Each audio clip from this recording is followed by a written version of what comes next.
Look what I just got here.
Welcome. So it's very interesting to hear what you're saying.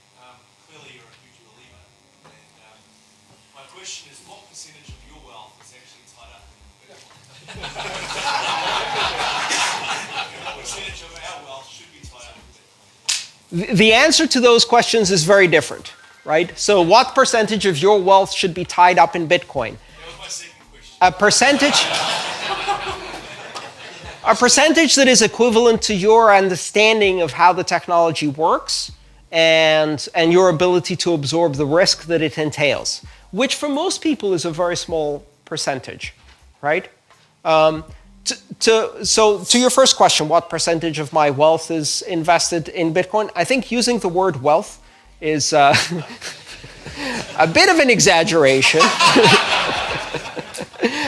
I did this job for free for 2 years. I'm still digging out of the hole of debt that created, so not really wealth. But my small savings that I do have are invested in Bitcoin, 100%. And I actually have a tiny bit of debt in dollars still that I'm still trying to pay off, so it's more than 100% in Bitcoin.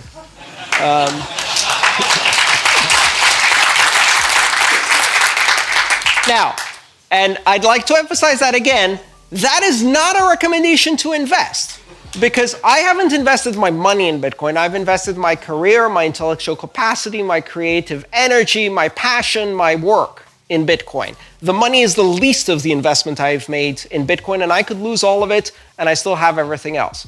You should invest as little as you're willing to lose in a very volatile market. Now, that may mean just maybe £5 a week.